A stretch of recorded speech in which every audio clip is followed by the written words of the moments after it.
This week on Tampa Talk, we're climbing into the tallest tower in Tampa aviation history, breaking down a backup plan for hurricane season and unpacking firework injuries that hit way too close to home. Plus, we'll talk about some controversy in the District 5 election, a touching bid to carry on a legacy with that story, and we'll talk a little bit about SharkCon, your best excuse to talk sharks all weekend long, if that's your thing. Well, what's up, Tampa? Welcome to Tampa Talk. It is July 11th. For those of you just joining us, welcome. I'm John. And I'm Dahlia, and thanks for being here with us. All right, what are we talking about?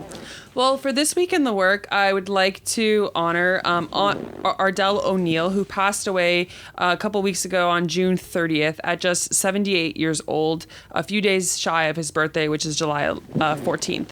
Ardell was very active in the community gardening and food access space. He was always going the extra mile to ensure people had access to fresh food. He would drive all the way down from Lutz to bring us stuff for our Kinship Free Market. And so if you're interested in attending his memorial service, it's going to be held at Lutz Community Church at 2 p.m. today, Friday, July 11th, in the sanctuary with a reception to follow. Yeah, Ardell was amazing. And you're right. I mean, I knew this guy for, a decade. He was always showing up, kind of coming through, providing food at all of our kinships. But what do we got in history? Well, this week in history, in 1972 to be exact, Tampa International Airport finished construction on what was at the time the tallest air traffic control tower in the country.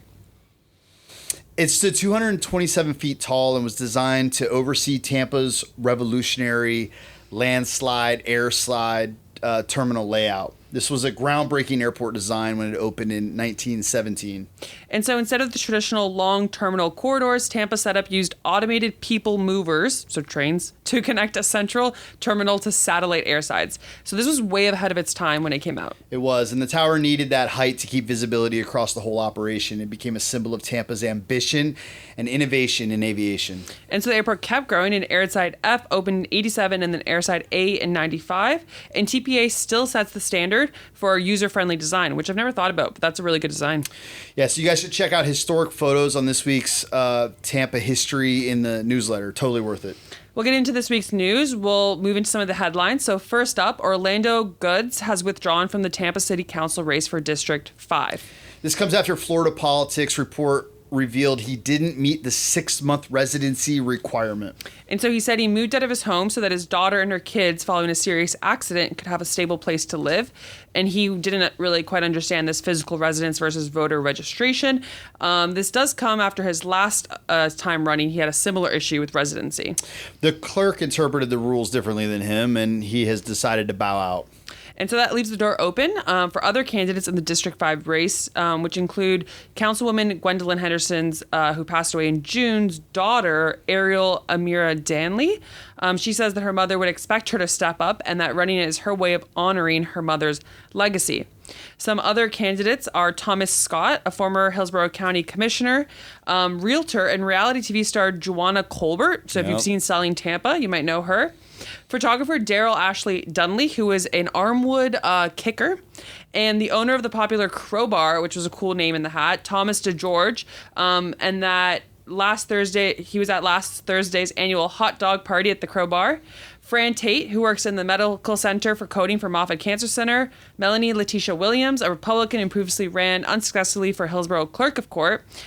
Odette Bruce, a former district aide for Republican Representative Bernie Jacks, and community advocate Nia Young, who I actually have the pleasure of knowing, and perennial candidate Elvis Piggott. So lots of names in the hat.